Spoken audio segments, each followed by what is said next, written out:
We appreciate the invite. We had a great time joining in. Keep Yeah. inviting us. We'll do it. Yep. Okay, Student Yep. Employment Week is coming up, and there's all sorts of fun themes, so be prepared. That's right. So that's a nice tie-in as well, too, where part of financial aid packages can sometimes include student employment or work study positions on campus. So that's something to consider. I know in both admissions and financial aid and just about every department on campus, we have work study positions where students will earn a paycheck and get some professional experience as well. And it's under the understanding that you're a student first and a worker second, right? So we're very flexible with hours. So those are great positions to have on campus. I would strongly recommend applying for them. I am obviously a little bit biased more towards the admissions tour guide side of things for obvious reasons. But financial aid is cool too. As am I, Tom. As am Yes. I. Yes. So, all right, everybody, we will go ahead and get started. And we'll kick it off here with introductions. My name is Tom Crash. I'm the Associate Director of Communications in the Admissions Office. I will be your host for tonight and look forward to chatting with everybody. Marla.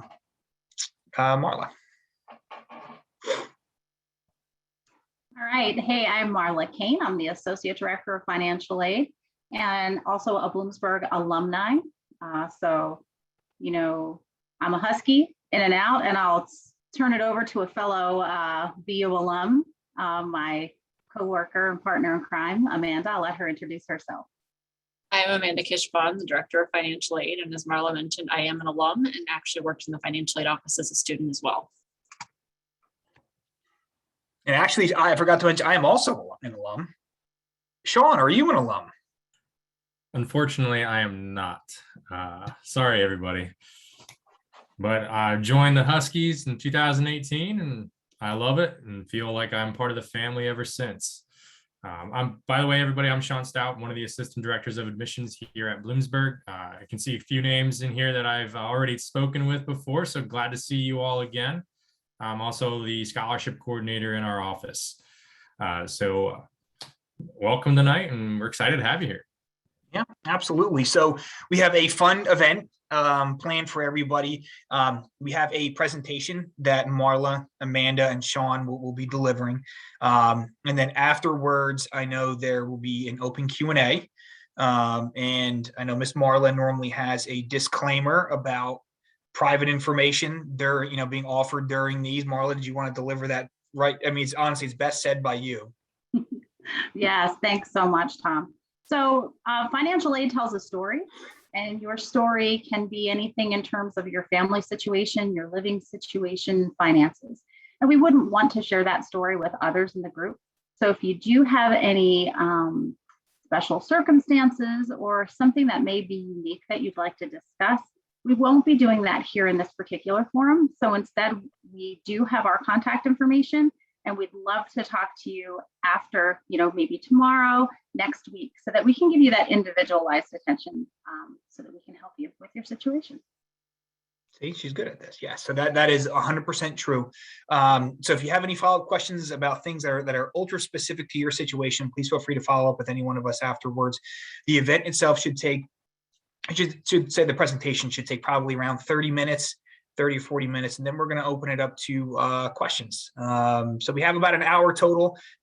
If everyone could please hold the questions till the end, we'll get to as many of them as possible. I encourage people to ask questions too. This is a great opportunity where you have our Director of Financial Aid, our Associate Director of Financial Aid, and our Scholarship Manager here all on the same call. So this is kind of a special group here that we've assembled here, kind of like the financial aid Avengers. So without further ado here, I will turn it over to Miss Marla, who will start the presentation. Very good. Amanda's going to share the screen, and she's going to move forward with the presentation for us.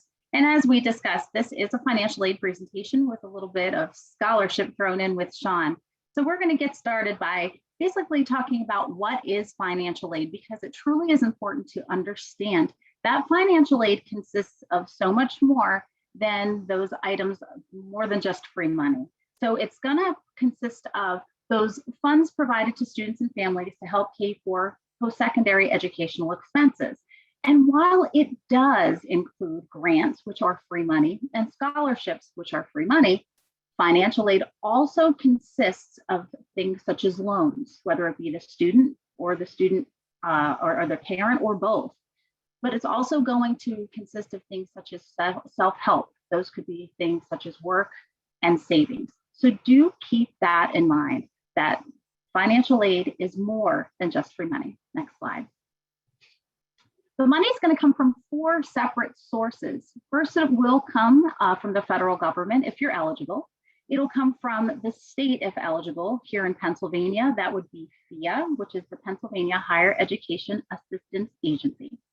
It also can come from us at Bloomsburg University in form of maybe institutional funds such as scholarships. And we'll let Sean talk about that a little bit later.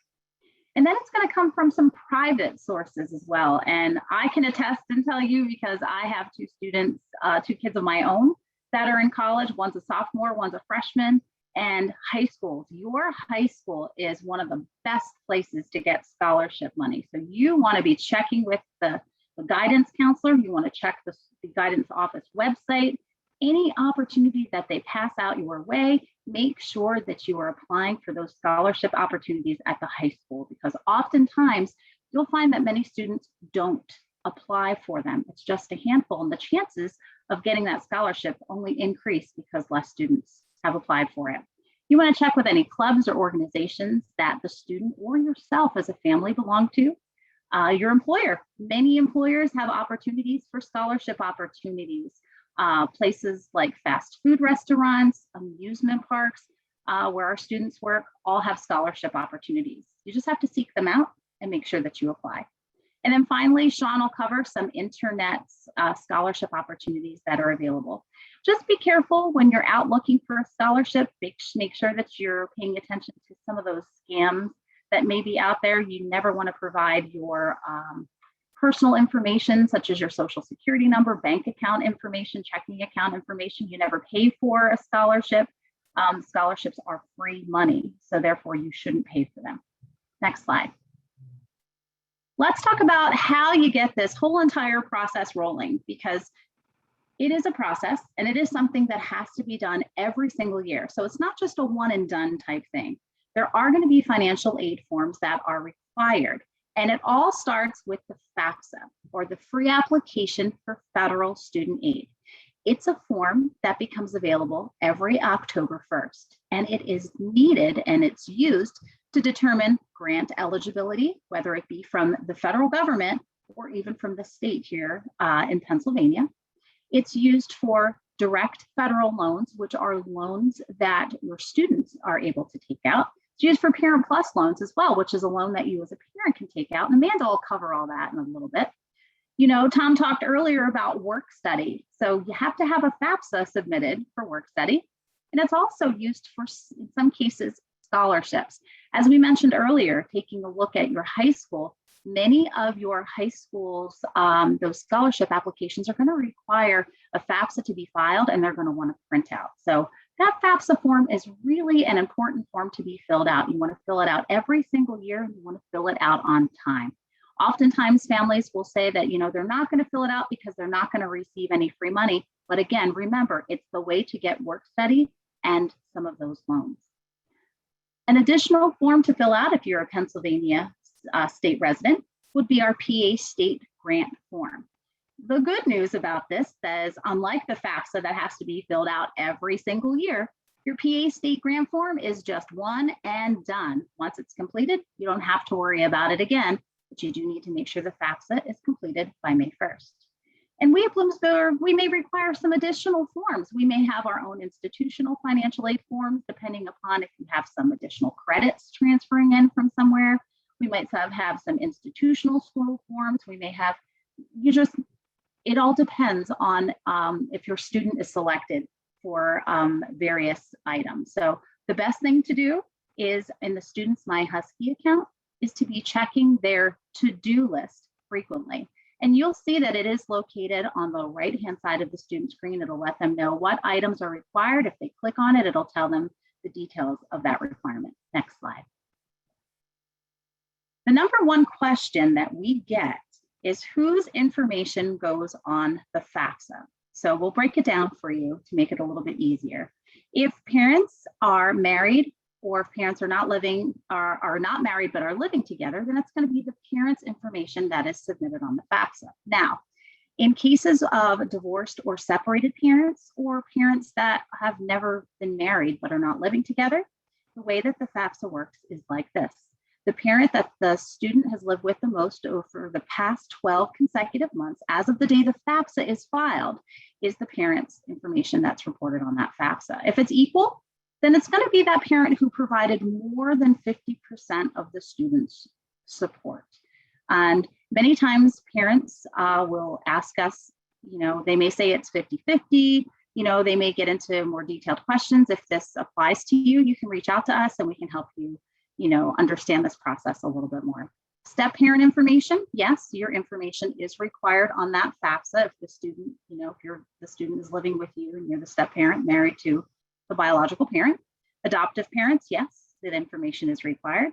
But other areas that are listed here, such as the foster parents, if you're a foster parent of a student or a legal guardian through the court of a student, or anyone else the student is living with, no, your information is not reportable on the FAFSA.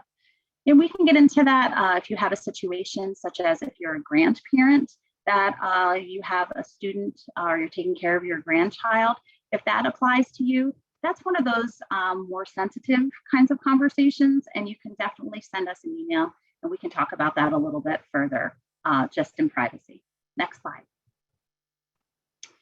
You're going to need a variety of items to complete the FAFSA, and take note of my spelling the FAFSA wrong for the first time there ever. We'll blame that on Tom Kretsch. Maybe he did that, right? Yeah, that's fair. That's fair. Okay, That's right. okay. So the FAFSA, F-A-F-S-A, you're going to need a variety of items for both the parent and the student. So take note, you'll need what is called an Fsa Id. It's a little deceiving because you think an ID is going to be a number, but really it's just a username and password. So the same thing that we have, just like when you log into your Amazon account or your bank account, it's a username and password. And just like you wouldn't share your Amazon username and password with me or anyone else, you do not share your FSA ID with anyone else. The student will need it, and one parent will need an FSA ID. If you already have a student that's in college, that FSA ID of the parent will work for all the other students going into school. You'll need social security numbers. Your driver's license, that's optional, so you can always skip over that. You should have with you your 2020 federal income tax returns and those schedules 1, 2, and 3 if they apply to you. Again, remember, the student needs these as well if they worked. 2020 W-2 forms from all employers for the parent and student. Current rough idea of what's in those bank statements, checking and savings. Current business and farm records. That would be though if you employ less than 100 employees, you wouldn't need that information. And if you live on a farm, you wouldn't need that information either. It's only if it's over 100 employees and if you use that farm and don't live on it. So keep that in mind. And if that applies to you, we can talk further. You would need records of any stocks, bonds, and any other investments, including 529 accounts. And then you'll also see additional untaxed income. So things such as tax records for veterans' non-educational benefits, child support that is paid and also been received, workers' compensation, disability payments, and then finally, the alien registration or permanent resident card if you are not a United States citizen. We did talk about that FSA ID, but we wanted to get into it just a little bit further, again, because it is that an electronic signature for the FAFSA. You do need a separate email and cell phone number. So we truly would prefer that the student creates this FSA ID, not the parent, because the FSA ID is going to be used for a multitude of reasons. It's going to be used every single year to file the FAFSA, to log into the FAFSA and file the FAFSA, renewing it. But it's also going to be used for FAFSA statuses and for corrections. It's going to be used to complete the required loan counseling and signing a master promissory note.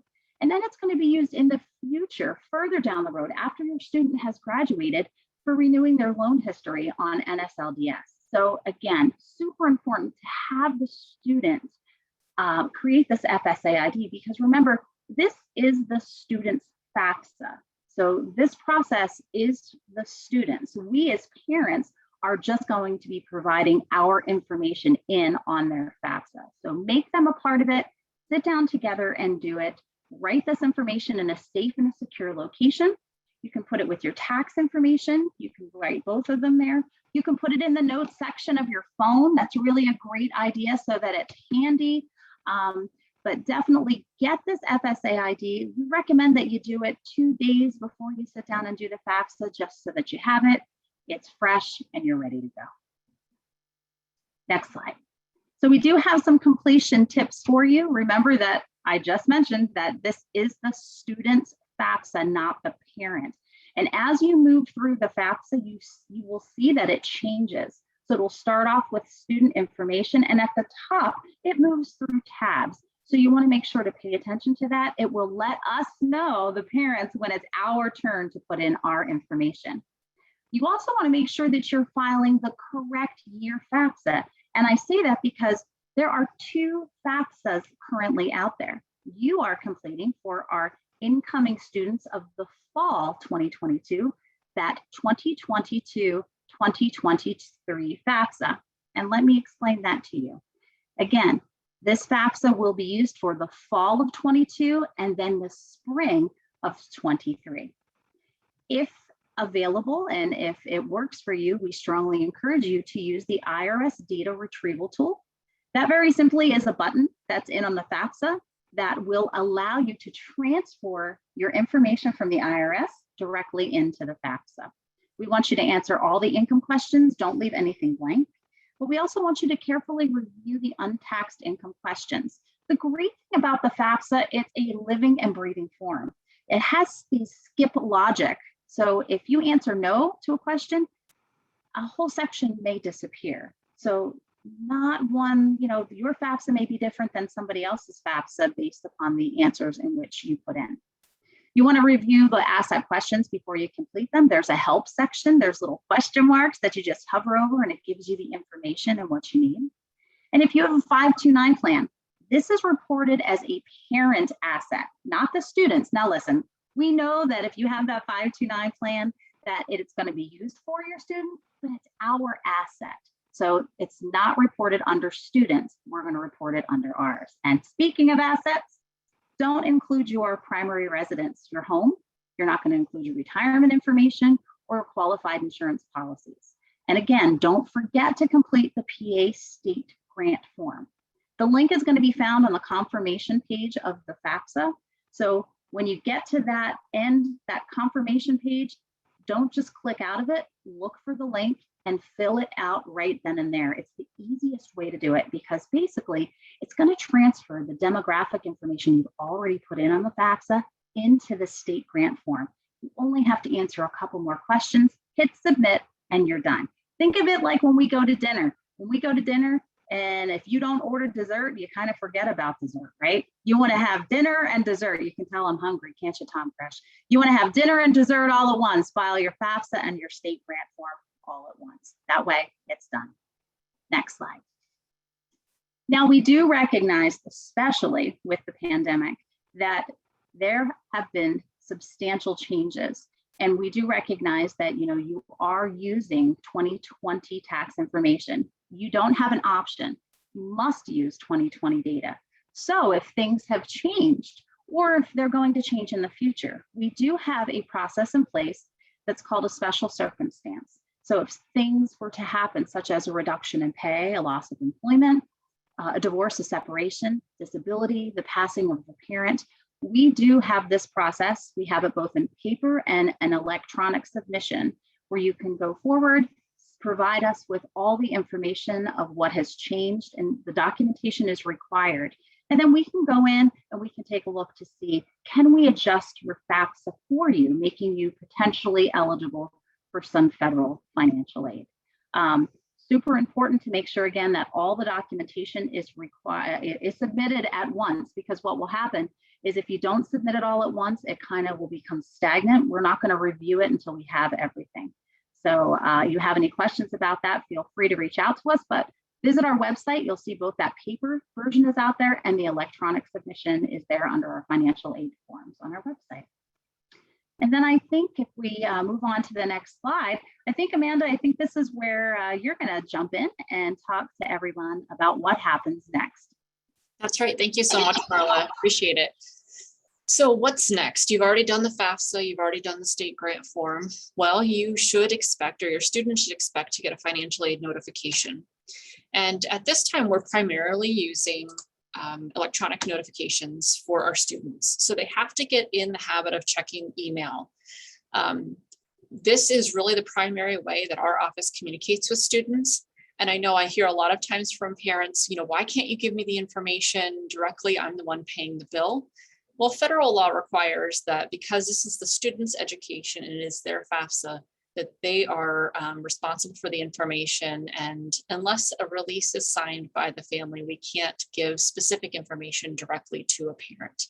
However, the student is free to forward the information to you or take some screenshots so that you can get access to the information that you need. So what I've done here is taken some screenshots from our actual award notifications that we send to students to give you an idea of what it looks like, and also to talk to you about the different parts and how to understand the financial aid notification. The first section at the top of our award email is going to talk about the cost of attendance. This is probably a very confusing topic for many families. And you can see in the screenshot here, we have "not your bill" in parentheses, because your cost of attendance is really just the budget that your financial aid is based on. So it may or may not reflect your actual costs. Now, you can see here that the costs are broken down into direct costs on the top and indirect costs on the bottom. Those direct costs are things that Bloomsburg University is going to charge to you. So your tuition and mandatory fees. And if you're living on campus, you'll also see an amount for room and board, which would be the meals. Down below in the indirect cost section, you're going to see costs for books and supplies, personal and transportation. Under federal law, we're allowed to give allowances for those items for all students. So even if you're not a commuter, you still have a transportation allowance. Even if your books don't cost $1,200 for the year, which is on the high side, you're still allowed to have that in your financial aid budget for processing purposes. So this is really what your financial aid is based on. If you are still comparing financial aid notifications from school to school, it's important to pay attention how those costs are broken out so that you're comparing apples to apples. You really want to be looking at the direct costs when making any comparisons. The next section of our financial aid notification would list grants and scholarships. So as Marla mentioned at the beginning, this is the free money. This could be a combination of things like Pell Grant, PA state grant. If your student has been awarded a scholarship that has been posted in our system, it will also be listed here as well. And we're going to give you, we're helping you do the math here, where you'll notice that the direct net cost is listed for you as well. So that is the direct cost, those tuition fees, housing and meals, minus any of the free money that is listed here. And then the last section of the financial aid notification is going to list for Bloomsburg, primarily student loan options. Again, if you're comparing other award notices, you may see some different types of awards listed in a section like this as well. With the federal student loans, I'll go into it a little bit more in detail later. These are the student loans. Bloomsburg University does not list Parent Plus loans on initial financial aid award notifications because it requires additional action, and it also requires that the parent be creditworthy and able to borrow. So again, some schools may be listing those out there, but please take note that Bloomsburg would not list that out there unless you had already applied and been approved.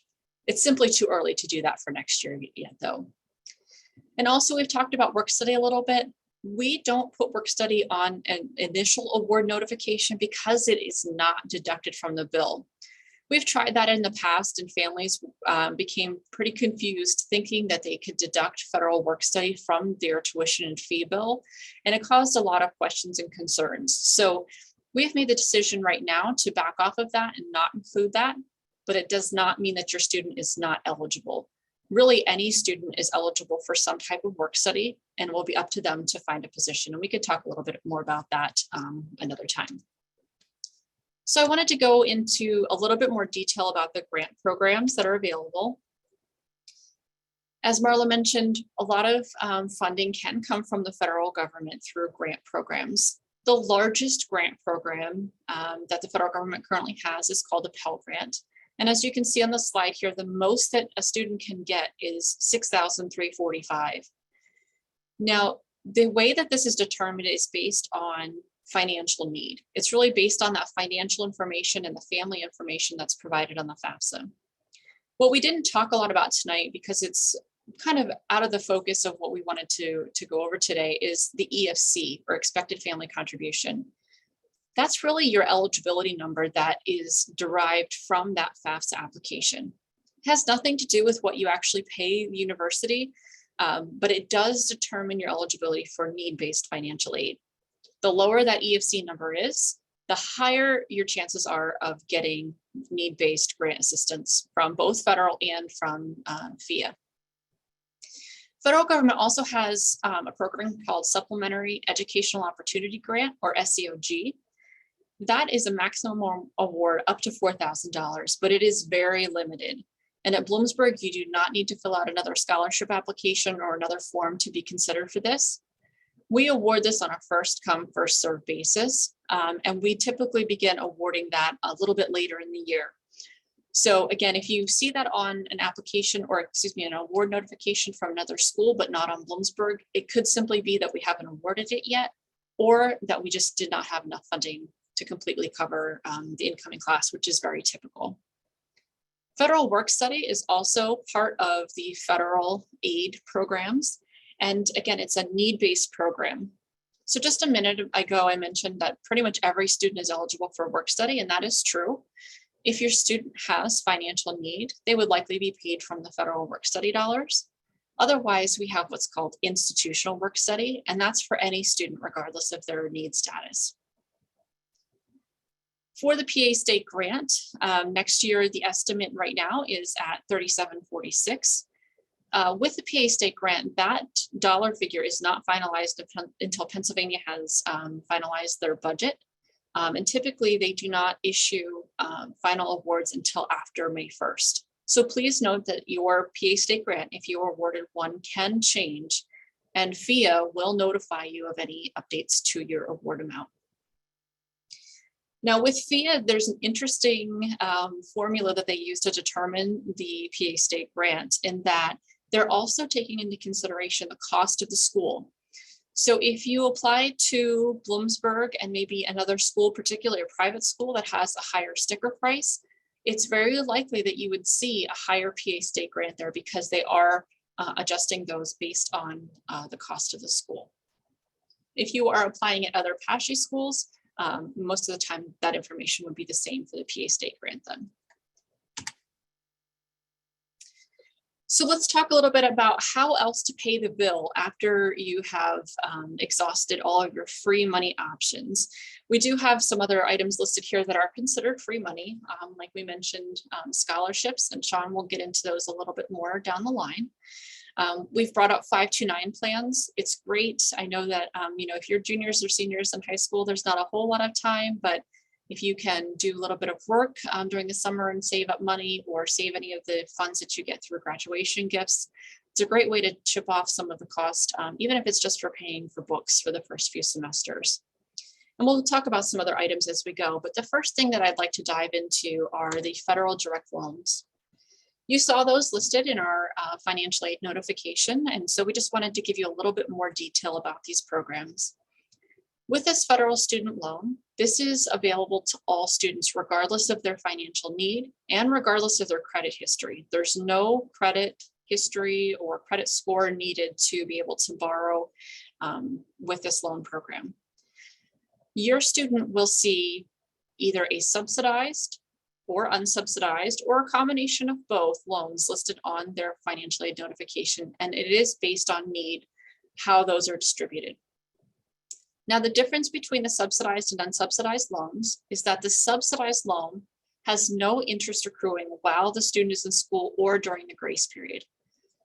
The unsubsidized loan does have interest accruing. However, there's no requirement that a student pays on the interest or the principal of the loan during school. Of course, you may choose to make payments at any time, and you can work with your loan servicer to set that up if you wish to make payments early.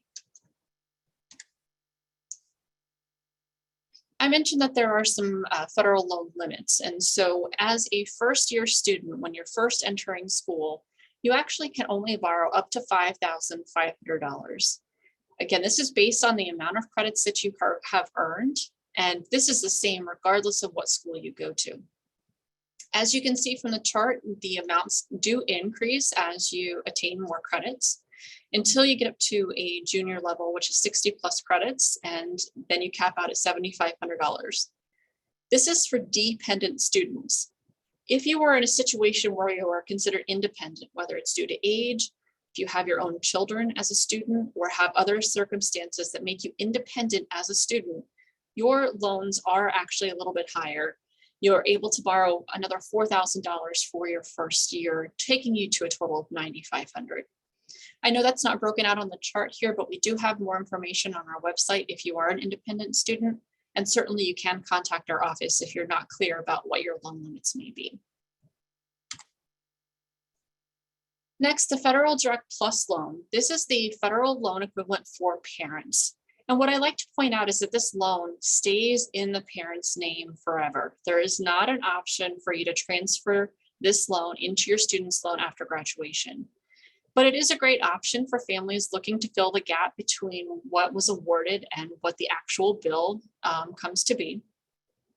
You can actually borrow up to the cost of attendance with the Parent Plus loan. So there is not a limit set based on the number of credits like there is for the student loan.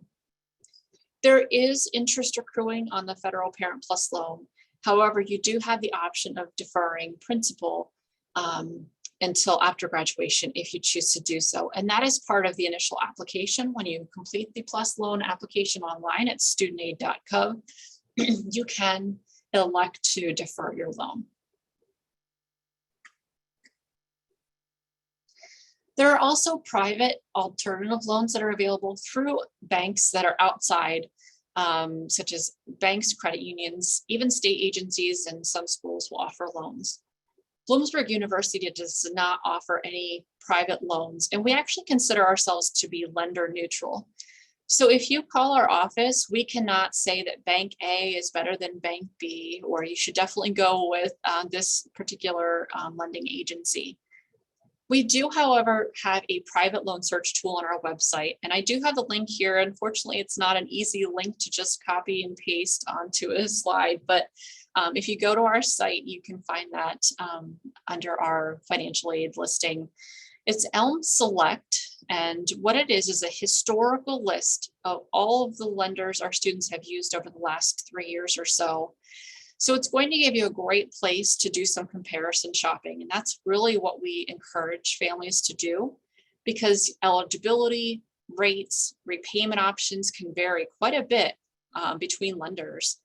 And they may have different options that work better for different families. Keep in mind that generally the rates can be a little bit higher than federal student loans. And your payments may or may not be deferred until after graduation. So those are the things that you really want to pay attention to when you are comparison shopping and deciding whether you want to pursue a plus loan or a private loan. Again, out on our website, which is bloomu.edu/aid, we have some more information about the comparing the loan programs that are available to you that you might find helpful. Tuition payment plans are a great option if you do already have some money stored up or are able to make monthly payments that there's no interest or no credit required to take part in this plan. We actually have an in-house plan available through My Husky, which is our student portal. And there is information on our student billing website. This plan typically spreads out a semester payment over about 4 months. And each semester you can sign up to take part in this plan. They're out on the website, there's information in terms of when those signups start and when the payments begin. But it does let you spread it out over the course of the semester instead of paying one lump sum at the beginning of each term. And that's important to point out as well, that for Bloomsburg University, our payments are due at the beginning of the semester. So unlike a meal at a restaurant, I know we're in this supper theme here, you don't pay for the meal before you eat, but you do pay for your college career before your semester starts. So just keep that in mind. It is a little bit different billing structure than you may be used to, but it's important to realize when those bills are due. So next, I think Sean is up to talk about some scholarships. Thanks, Amanda. Like Amanda said, my name is Sean. I'm our scholarship coordinator in the admissions office, and I'm happy to chat. And we're going to dive into next on the next slide in what types of scholarships are out there. So let's talk about a few of them. So you may have heard of academic merit scholarships and financial need scholarships. So what are these types of awards and how are they awarded to students?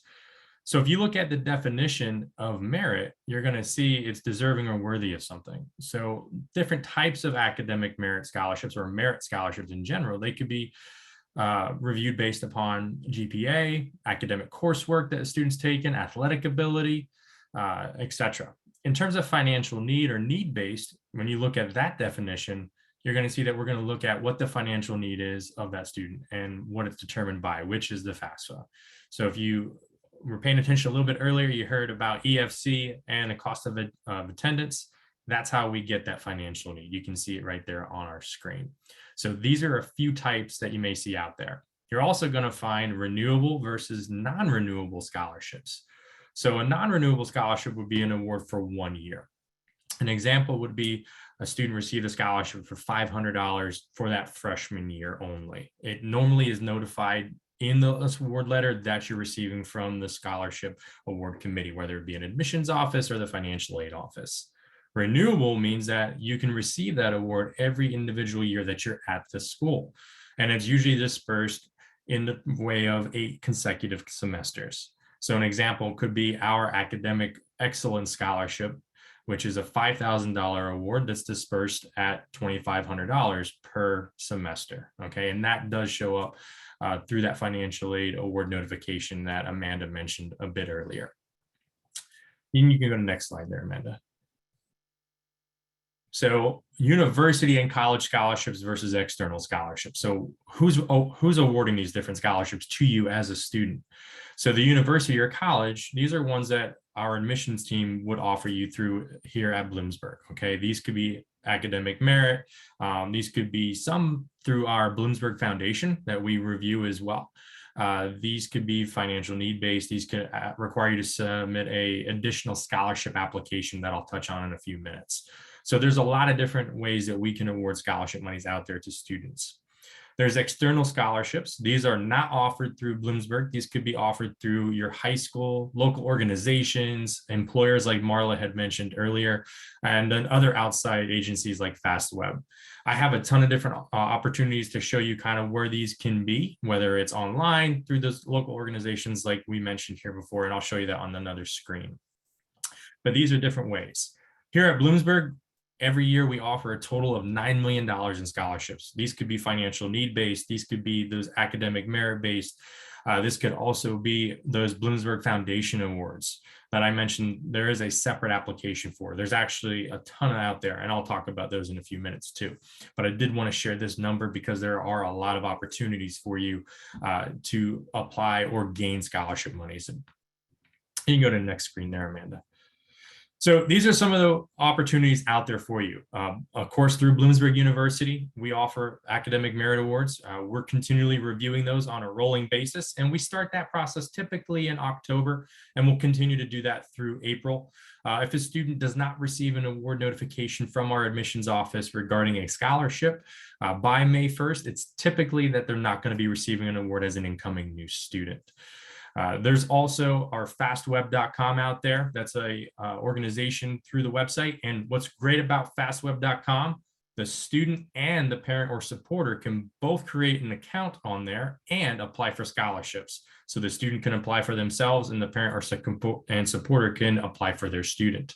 So I always tell everybody, go out there and look. In fact, last year I was looking in 2021 for scholarships on here just to see what was out there. And there was one that was a new year, new me. And you had to write what you were going to do different this year now that we're virtually education. That was for the class of 2021. So that was kind of a unique opportunity out there. So there's all different ways that you can gain scholarship monies, and Fastweb's a great opportunity.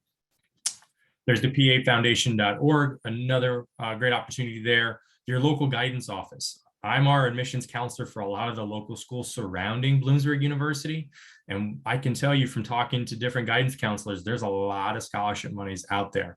So what you need to do is make sure you're talking to your guidance counselor, make sure you're talking to your individual teachers to find what resources you need to apply for additional scholarship monies. There are a ton through local organizations. Weiss Markets actually offers one to students for their parent or supporter, or even as the student themselves. There's a lot of other scholarships out there through Chick-fil-A, Burger King offers one, local Rotary clubs, 4-H's. There's a lot of local organizations. So just do a little bit of research and go out there and start applying for these. And, you know, I did mention that you may not receive one as an incoming student. You can still apply for scholarships as an upperclassman. Our current students have abilities to receive scholarship monies as well. So every single year, there is a scholarship application that you as a student should be filling out for Bloomsburg University, including the one as an incoming new student and as a current student here at BU. The timeframes are usually beginning in January and ending in March. So I always tell students, make sure you're taking notice of those emails. Read your email on a daily basis to make sure you know when these deadlines are and when the applications open up. And then, of course, the Pennsylvania State System of Higher Education, the PASHE system. We have scholarships through our coalition, if you will. Our PASHE Foundation offers a ton of different scholarship opportunities as well. You go to their website and you apply for those there. So definitely take a look at that. And then, like I mentioned, our scholarships, go right to our website, this bloomu.edu scholarships. You'll find a lot of different resources on there. You'll find a lot of different information about what's offered. You want to make sure that you apply for scholarships. Once a student is admitted to the university, they have that username and password, that Husky ID that you need to log into the portal. It's a one application that allows you to be reviewed for all 400. Based off of that application, we then start reviewing you. That application's priority consideration deadline was January 15th. But not to worry, you can still apply. We're reviewing those on a daily basis, and they'll continue to be reviewed right up through May 1st. So make sure you get that application into us. Okay, but again, remember, priority consideration is given to those who apply early. So make sure you get that in. And here are some application recommendations. So make sure you're creating a strong personal statement. Make sure you're telling your story. Make sure we know who you are, okay? Make sure you're applying for as many scholarships as you possibly can. Remember, the more scholarship and the more free money as you get, the less likely you're gonna have to take out student loans down the road. So make sure you're looking at applying for as many as you possibly can.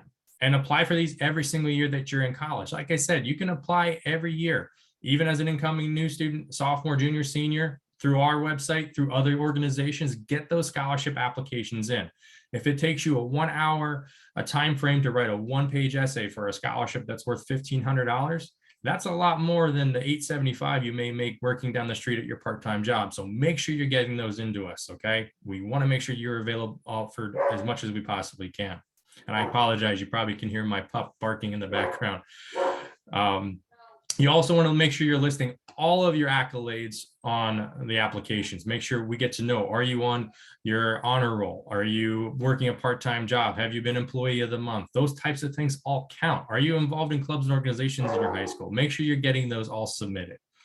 And then make sure you're reading everything carefully. Make sure you're looking at the requirements for each individual scholarship and that you qualify for the ones that you're applying for. And then again, check deadlines. Make sure you're applying on time. You're not waiting to the last minute to submit a scholarship application or an essay. Get everything to us promptly so that we can evaluate, or the organization that's reviewing you can evaluate you for a scholarship. And you can go ahead to the next slide there. And the scholarship recipient profile, you can see most students who have a B+ to an A average with academic coursework are being considered. Again, priority considerations given to those students who apply early. Get those in. And like I said, for our scholarship app, February 1st was our priority consideration deadline. You want to get that in. The application does close. We are extending that this year. So I got good news after I created this PowerPoint. So that will be extended. So do make sure you get those applications in for us so that we can begin reviewing those. And you can go to the next slide there, Amanda. And here I'm going to turn it over to our, if you will, the best person here to talk about this part, and let Marla, excuse me, go ahead and dive in. All right. Hey, Sean, some great stuff you shared with everybody in terms of the scholarships. One thing I will mention, Sean did say about, looking at those deadlines and not waiting to the last minute, again, as a mom of two, some of these scholarship applications, when you're looking with your guidance offices, are going to require letters of recommendation.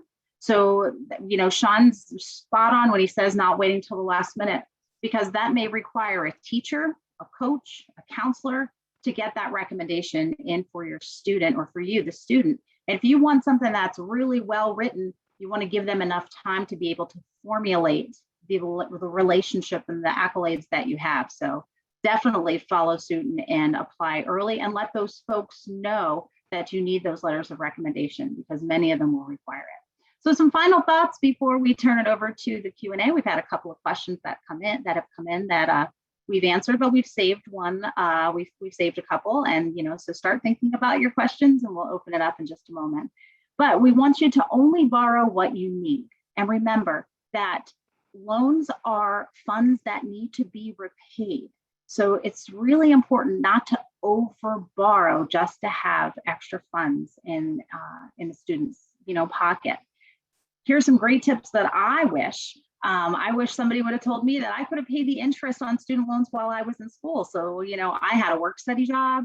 I also at Bloomsburg. I also worked in the summer. I didn't know that while I couldn't afford to make my student loan payment, that if I simply would have just paid the interest on the loan, it would have kept my borrowing down. Because what happens is that interest, especially for, the difference between the subsidized and unsubsidized loans that was talked about earlier, that unsubsidized loan, that interest is going to grow and accrue and capitalize, meaning that you're going to owe more. So if I would have known that, that definitely would have helped me out in my borrowing at school. Utilize the work study. Again, I wish somebody would have said, hey, Marla, you can save that money and you can apply it towards books next semester, or towards, like I said, those interests, the interest fees, or even towards next semester's bill. Save it. Sure, take a couple bucks. Maybe you need it for, expenses, or you want to go out and get some pizza. But really, it is a great tool to be able to cut down on borrowing. Work in the summer months. Pay on the loan that you already took out, or save it towards next semester. Anything that you can do as the parent or the student, or talk together about ways to cut that borrowing. Be sure to take 15 credits a semester to graduate on time. The great thing about Bloomsburg University is that it's the same price tuition, whether you take 12 credits, or you take 15, or you take 18. Think of it like an all-you-can-eat buffet. You're going to eat as much as you possibly can because you paid the same price, right? Well, think of it like that. If you can take 15 credits, 18 credits a semester and manage to do so, it's going to be a great option for you. Plus, taking 15 credits a semester is going to allow that student to graduate within 4 years. And that's super important. Adjust the meal plan if needed. Maybe going in, and I know as a mom myself, that will, us moms and dads and everyone, we want to make sure that our students are eating, but we also need to be realistic, because how many of them are actually going to get up on time on Saturdays and Sundays to go to breakfast? So the way the meal plan often works is if you don't use it, you'll lose it. So adjust it. Maybe the first semester you recognize the student hasn't used all of their meal plan. You can adjust it the next semester. You can always increase it if your student says that they're hungry. So that's just a thing to think about. Apply for those scholarships early, like Sean has mentioned, and compare your financial aid notifications. Amanda said, oranges to oranges, apples to apples. Do the math. Find out what you still owe, and then come up with a plan on how you're going to pay for it. before the bill comes. Super important. Next slide. So that is us. That is where we're located. We are located in the brand new beautiful Arts and Administration building on campus. If you've been on campus for a tour, you'll notice that we're right by the library now. And then if you walk in from the quad area, we're going to be in the same level as the admissions office, just down the hall a little ways. You can see our phone number is listed there if you have any specific questions that you want to talk to us about in a little bit more detail, or say later on tonight, tomorrow, next week, you have some questions that pop up, feel free to send us an email. Our email is listed there at buaid@bloomU.edu. Our website is listed there as well. Amanda had mentioned that bloomU.edu/aid. And you can see all of our social media down below, our Facebook, our Instagram, our Twitter. What's fun about our Facebook page is that we utilize our graduate assistant. So you'll see that she's out there, and she's actually on the call tonight. So we thank you, Maddie, for your help. She goes out and she will send out some fun, unique, interesting scholarships that are from the outside. So really some great stuff. So feel free to follow and like us. Next slide. So I think we do have that Q&A session. And is Tom still on the call? Tom is still on the call. Sorry, All right. I was going through and trying to unmute myself, which I'm sure is probably like the most frequently repeated phrase over the past 2 years. Sure, I mean, probably just after, hey, you're still on mute. So sorry about that. It's a rookie mistake on my part. So we have some good questions here. We will open it with Jennifer. Jennifer says, hello and thank you. Our pleasure. I know you briefly mentioned this. My daughter didn't see work study in her financial aid package, and the response she got was that she can't apply for a job on campus until she's already a student. But when she told the person who was hiring her, or that was hiring for that position, they said that was strange. Can you please clarify the process? Absolutely. So thanks for the question. It's true that the students have to find their own position at Bloomsburg. It's just too early right now.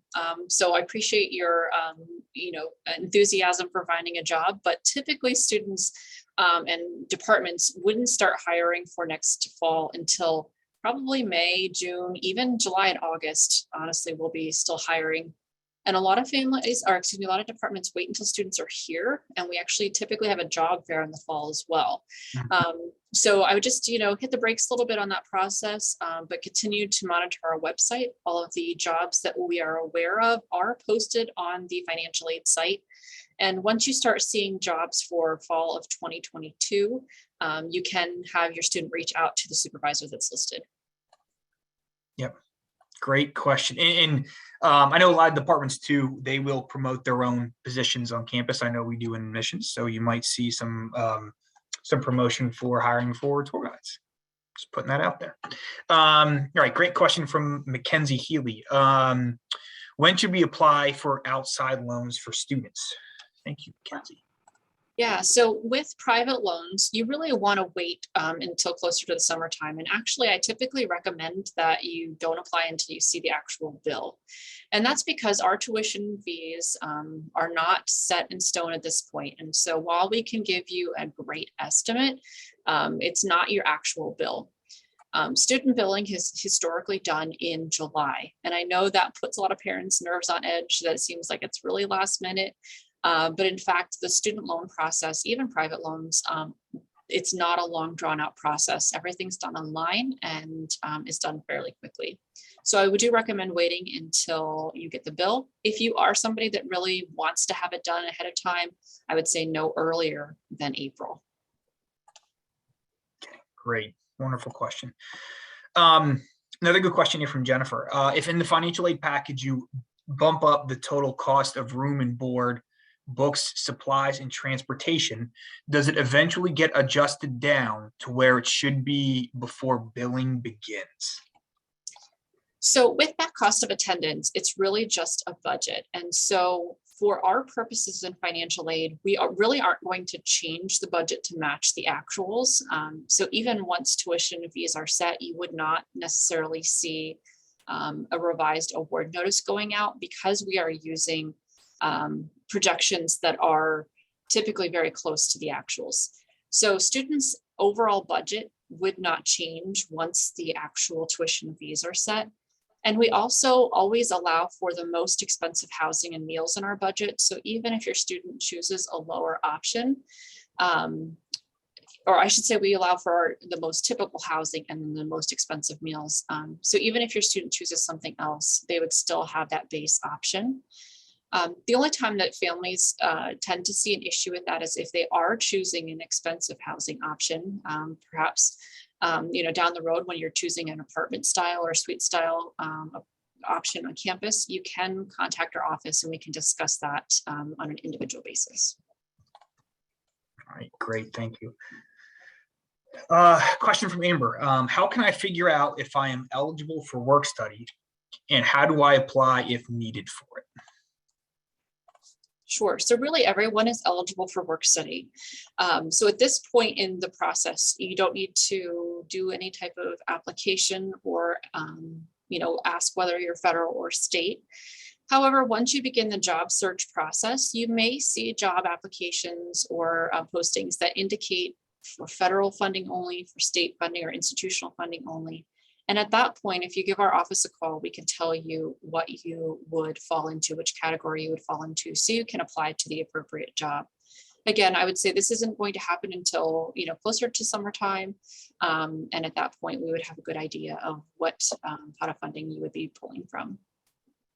Hey, Tom, we've got some other questions going on over, so you're going to hang out over that area. I'm going to move over here to the chat real quick. If you don't Okay, mind. Sure. All Yeah, right. sorry about that. Yes. Hey, no worries. You hang there. I'm going to hang over here. How does that sound? Okay, awesome. All right. So for an out-of-state student, am I still eligible for the PA State Scholarship? So Lillian asked that over in the chat, and then over here, actually. So Amanda, PA State Grant is for PA State residents only. However, definitely if you're out of state, you should take a look and see if your state does participate, if they have a state grant program, because some states may allow that. We don't see many of them, but you should still reach out just to see. So, all right, very good there. How about this one? I think I got one. How long after acceptance should we see a financial aid letter or update in my Husky? That's a good question. So once you're admitted and once we have your Fafsa, that's really the key. That Fafsa is what triggers the award notification. Typically, we package students at least once a week and send out financial aid award notifications. So if it's been a while that you have submitted a Fafsa, a few weeks, and you still don't have an award notification, please send us an email so that we can make sure that your package is updated, and we can always send you a new status notice or a new copy of that award notification. It also could be that you're missing some information or something's wrong with your FAFSA, so that way we can let you know if there are other to-do list items. I got another one for you. You're popular tonight. I am, yeah. Don't worry, Sean, you're next. All right. If you have already received the Council of Trustees scholarship, can you still apply for scholarships you referenced for the spring? This is kind of, you guys could tag team this together, I think, Amanda and Sean. I'm going to give this to Sean, actually. Sure. Okay, sounds good. So if you've already received the scholarship, you can still apply for scholarships, but they wouldn't be for this spring semester. They would be for the following fall. So right now, if you applied, you would have it applied to your tuition bill for next fall. Okay, but you can still apply for scholarships even if you received one from us already. That includes the Council of Trustees scholarship. So again, make sure you are applying online for additional scholarship monies. Speaking of scholarships, Sean, where should a person start looking? Where should a person start when looking into scholarships? When would you hear back information about Bloomsburg, about the merit scholarships if they've applied months back? Sure. So we began awarding merit scholarships back in October, and we continue to do that on a rolling basis pretty much every week. Those notifications come in the form of a letter through the mail. So we are still reviewing those as a scholarship committee in our admissions office. So keep an eye out for those letters. But again, like I mentioned earlier, if you do not receive an official notification by May 1st from our admissions team about a scholarship, it's likely you're not going to be receiving one. And you can also look through our website through all the different awards that we offer through the Bloomsburg Foundation by going to that scholarships page I showed a little bit earlier. So take a look at those additional awards that you can apply for online. And again, those also are reviewed here in the spring semester for our purposes, and we'll review them all the way up through May 1st. All right, Tom Crush. I got one more over here in the chat before I send it back over to you, if you don't mind. No, Amanda. All right. Why was my FAFSA selected for verification? Oh, that's a good one. And we'll probably address that. I know we have an admitted student webinar coming up soon, and we'd go into a little more detail there. But if your FAFSA was selected for verification, do not panic. It does not mean that you've done anything wrong. It's just that a percentage of FAFSAs are selected for this verification process, where Bloomsburg is required to double check the information that you provided. So it may require that you submit tax information or an identity statement or proof that you graduated high school. It just depends on the type of verification that you're selected for. We have a great online portal now that you could submit documents securely. So please do not email any documents to us. That's not a secure way to submit them. And if you have any specific questions or having difficulty getting that information that's being requested from you, please reach out to our office. All right, great. Is it my turn here? All right. Okay. Great question from Colby here. Is there a certain time when BU scholarships will begin to be awarded? Sean, did you kind of already get to that one?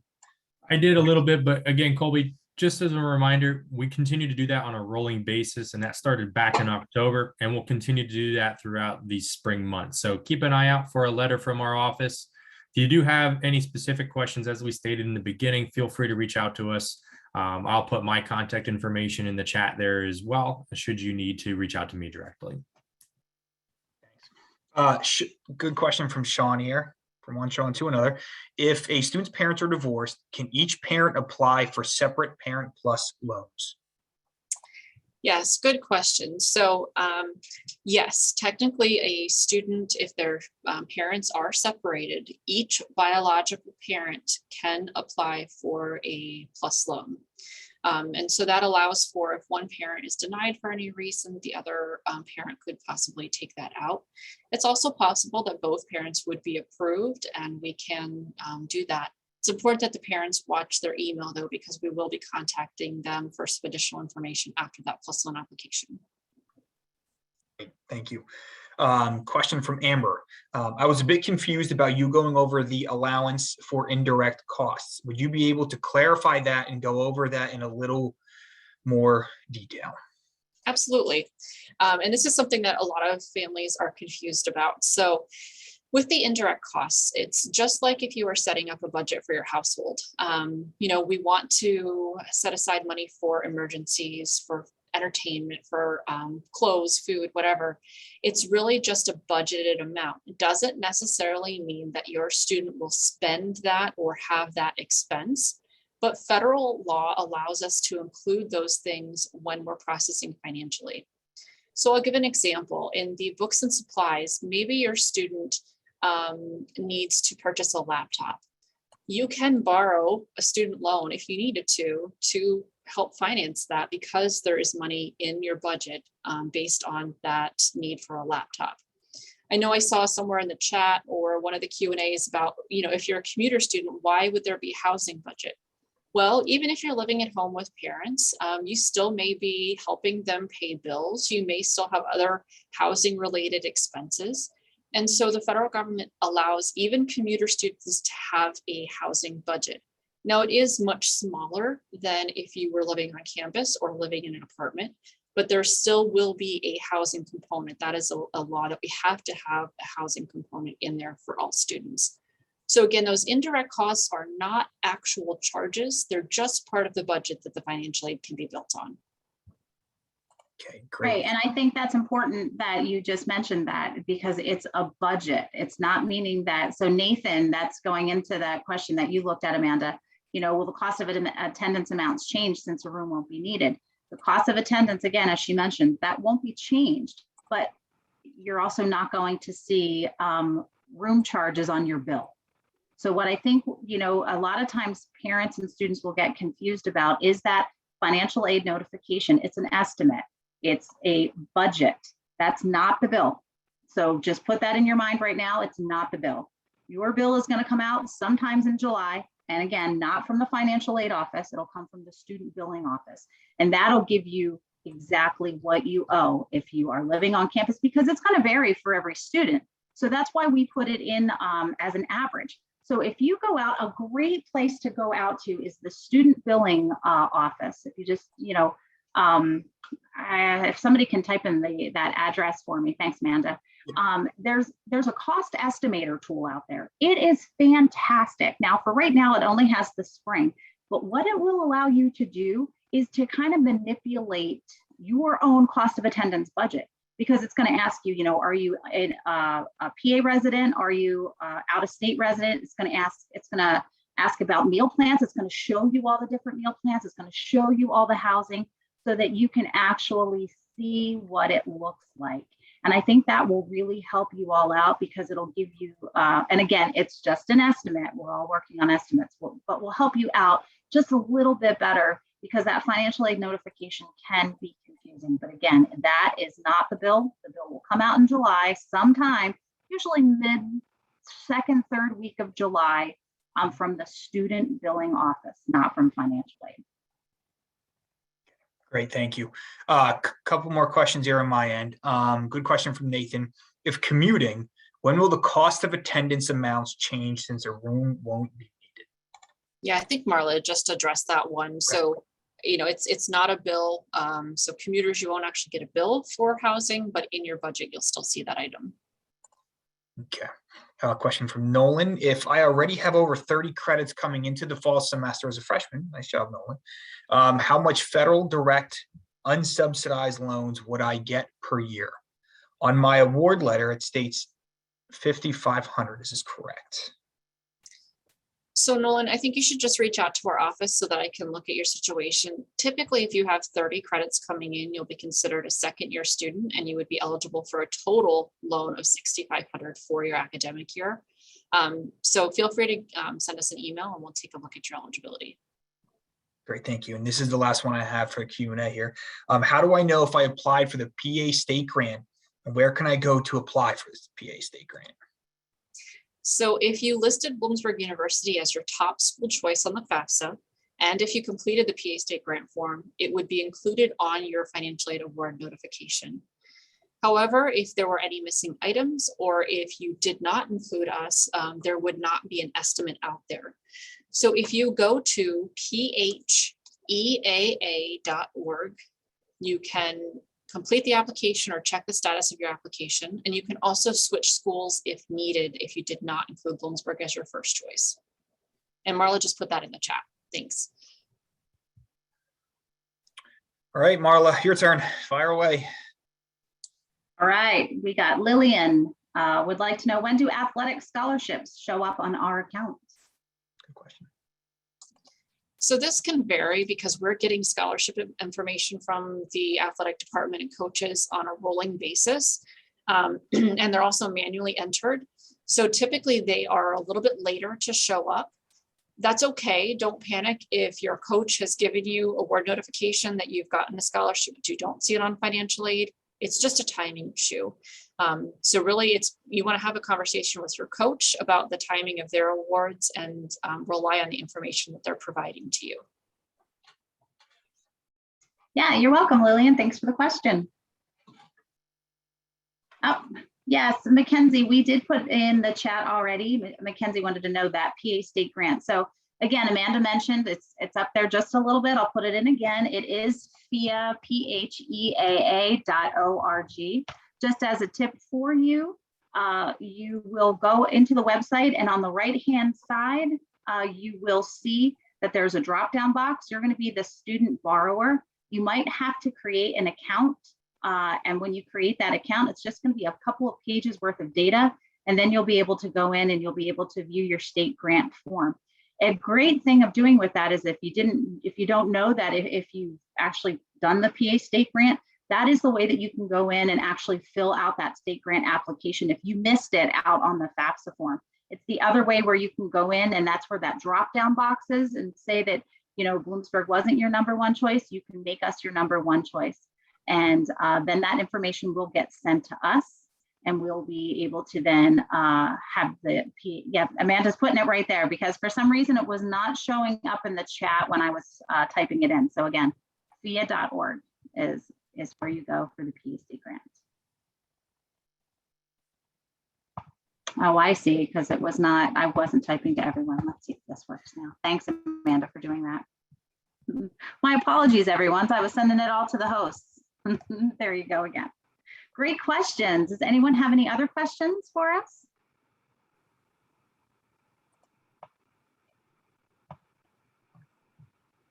These are excellent questions. And there's, unfortunately, financial aid can sometimes be among the more confusing or overwhelming parts about going to college. But that's why we've got our best team of financial aid scientists here to be able to help crack the code. And honestly, no one should walk away from this feeling like, oh my gosh, man, I've got so much to learn.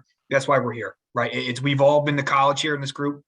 We've all been through this process before. We can completely identify with how you might be feeling at this point. So please feel free to use us as a resource.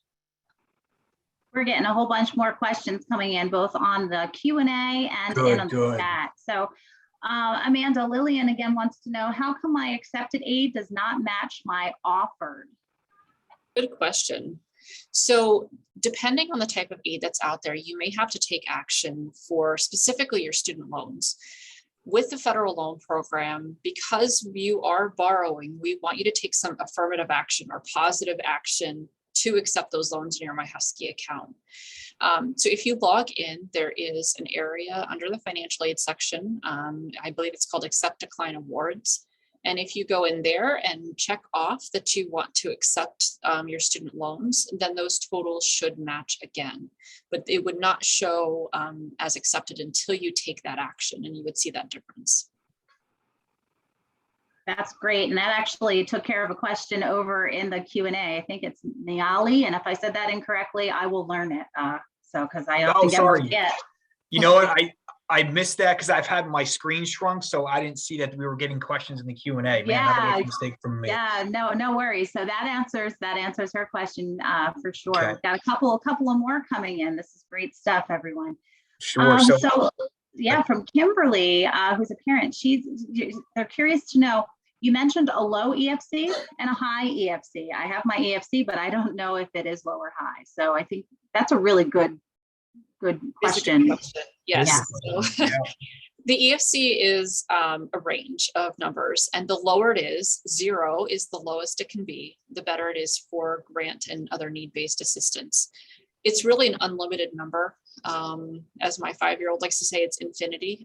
It doesn't really go to infinity, but it can be 99999. The higher your family income is and assets are, the higher that dollar figure could be. Great. Question here from Melissa. So just to confirm, we have not received any paperwork about grants or scholarships awarded to my daughter. So those are still being worked on. And can we still expect to see awards?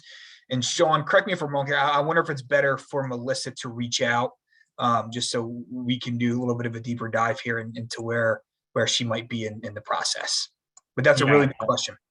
Absolutely. Yeah, Melissa, that's a great question. If you want to reach out to me directly, and I'll put my email again in the chat for you all so you can reach out and I can take a look at that a little bit further.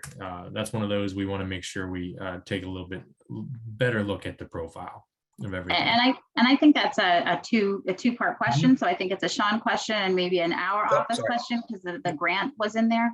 Oftentimes what we've noticed with our students, so financial aid notifications are sent to the students, and it would be either if they, it may be sent to their BU email if they have accepted and deposited, or if they have not, it would be their email address that is on their application. What's going to be really important is that there's going to be communications occurring through email, and that is the BU email is the official notification throughout the university of how offices, whether it's admissions, whether it's us, it's going to be professors, it's going to be weather alerts when we get them. Sometimes we get excited too if you get a delay.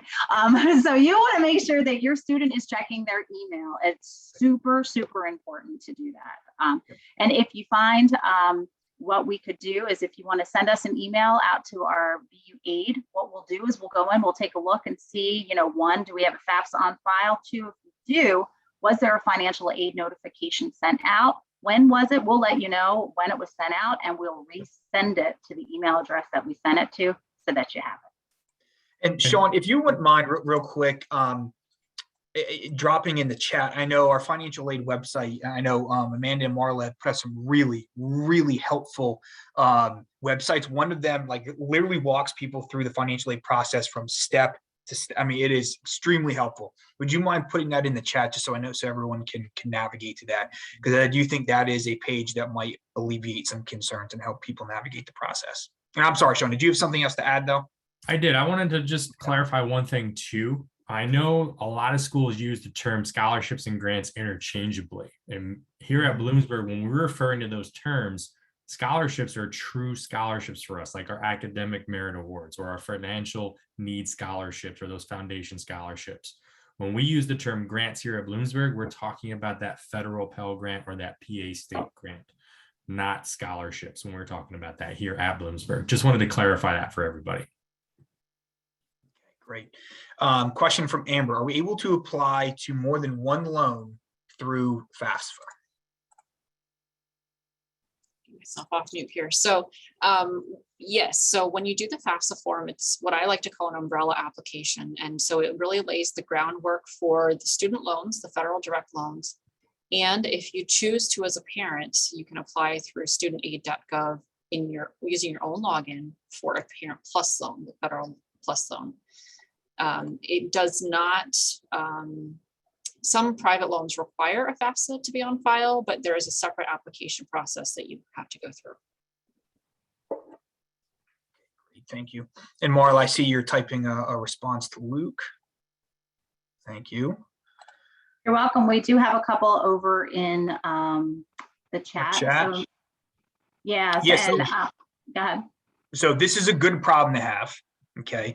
The scholarship page shows a lot of scholarships, right? 477 to be exact. Thank you, Lillian. Sean, do you have a recommended way for how to successfully identify or navigate the right scholarships? Absolutely. So with our scholarships, we make it super simple for you as a student. You fill out the scholarship application, and on the back end, it allows us to review you for all the scholarships that you're eligible for based off the information you provided us.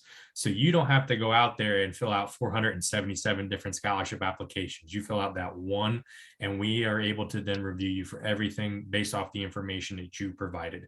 And that's why I said earlier, making sure you're reading each individual question and providing us with as much detail in the answers to those questions when you're applying for those scholarships. So make sure you're doing that. But that's how you would navigate all 477 out there. Good answer. When should loans be applied for, and is it too early? Yes, so if you're talking about Parent Plus loans or private loans, it is too early in the process. Typically with Plus loans, we recommend waiting until really late April, early May, to be honest, because with the Plus loan process, there is a credit check. And if you do it too early, your credit expires and another check has to be done before the loan can be dispersed. With the private loans, again, their process may open a little bit earlier, but we typically recommend waiting, again, at the very earliest April, but really ideally it would be once the bills come out in July. Let's see here. Question from Amber in the Q&A. Would I be able to get more detailed information about the SEOG grant? I was just a tad confused about it overall. Sure. So SEOG is a federal grant program, Supplementary Educational Opportunity Grant, and it is targeted toward the highest need students, so those with a 0 EFC. It has very limited funding. In fact, Bloomsburg, I don't even know if we have 100 recipients anymore, to be honest, because our funding is so low. And you do not need to fill out any separate applications for this. It's awarded on a first come, first serve based on the date of your FAFSA application. And we will be awarding that sometime in the next, probably a few weeks, I would think, for next year. So it's hard to say if you could qualify for that just because the funding amount is so low. I'm going to sneak in there, Tom. There's one you missed. And Amanda, Colleen's interested to know, is there a way to appeal the amount of aid? So it's not an appeal necessarily, but if your family situation has changed, like Marla mentioned, if you have a reduction in income, something has changed where maybe a parent is disabled or has passed away, we can take a look to see whether your 2022 income or maybe 2021 is significantly changed or reduced from 2020. We can go in and make changes to the FAFSA. Just to point out that the special condition process is really only for federal financial aid. Bloomsburg at this time does not have a pot of special condition funding. So when you're doing that process, it's allowing us to go in and update your FAFSA and potentially change your eligibility for federal grant assistance. If you are a PA state resident, there is also a separate process to go through FIA for reduced income or separation or whatever the situation may be. So you could be doing more than one form to report adjusted information, but it's really not an appeal in terms of, you know, I'd like more aid, you know, can you match this deal like you might do at a car dealership? That's not really how the special condition process works. Okay, I saw a question in here about where exactly is their email? Is it in their My Husky? So yeah, I know there's a lot of these new terms that are being, you know, introduced into your vernacular as a new student. Everything's going to be something Husky related in the title. So the My Husky is like a student account. It's your lifeline to the university. The email address is just that, it's just an email address. They are two separate entities though. Sean, could you put in the chat the link to both the email logon and the My Husky sign on? I'm trying to think of a good. Already got him to it.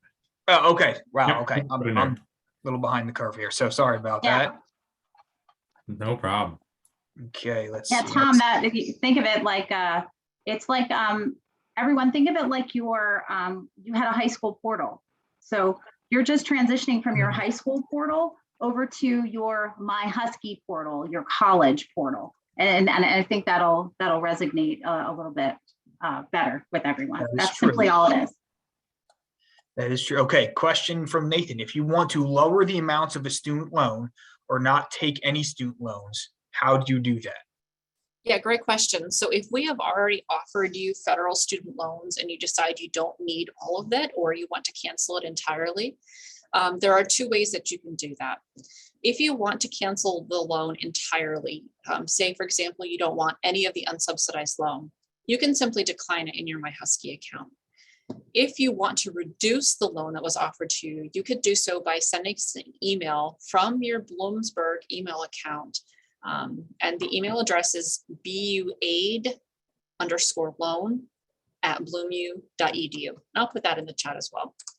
All right, and this appears to be our final question here. Is it better to get the loan in the student's name or Parent Plus? I was told interest rates are better if they are in the student name, but then we can help to pay. It's a very good question.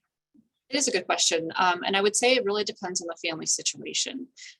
It's not an answer that we can give a blanket response to because it really is dependent on the credit situation of the cosigner. That is really typically how eligibility is determined for a private loan. And certainly there are merits to having the student borrow in their name. As our former director would say, you know, helps them put some skin in the game, helps them take some responsibility for their education. It also is a great way to start building some credit for their future in terms of their credit history. If they can have a little bit of borrowing and make timely payments, that's going to go a long way when they're, you know, down the road applying for their first mortgage. So I think there is some merit to having the student borrow, but it really is family situation dependent. Yep. Great answer. All right, I think we have made it through all the questions. So we really appreciate everyone's time and joining us tonight. I know we ran a little over schedule, so thank you for bearing with us. We will be having another Zoom with Bloom session for admitted student next steps. So if you're feeling, again, you're feeling a little overwhelmed, we are here to help. And I think one of the things that we will be doing, like I said, is going to be walking people through the process of like, all right, I've been admitted. What do I need to do to get myself ready to start classes, after welcome weekend? So that will be the next one we have coming up, and that is on February 24th at 7 p.m. You can sign up for that on bloomu.edu/visit. If anyone has any other questions about financial aid, about admissions, about scholarships, please feel free to follow up with any of us. We work for you throughout the course of this process, and frankly, we're happy to do so. Everyone here is an extended member or soon to be future member of the Husky family, and we can't wait to see everybody here on campus. So. All right, Amanda, Sean, Ms. Marla, any parting thoughts here before we log off here? No, thanks. don't be afraid to reach out. Yes. Yeah. And thanks for Right. attending tonight, everybody. It was great. Yes, awesome. All right, well, thank you, everybody. Look forward to hearing from everyone in the future, and have a great night.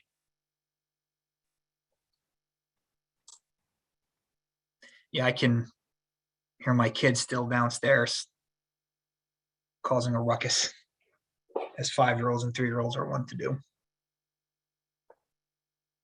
Yeah, thank you, everybody. Yes. No need to thank us. We appreciate you joining us.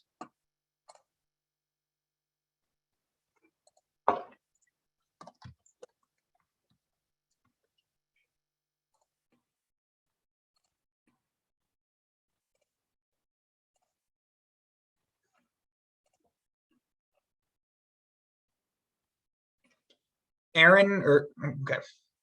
Jennifer or John, do you guys have any final questions that we can help you with?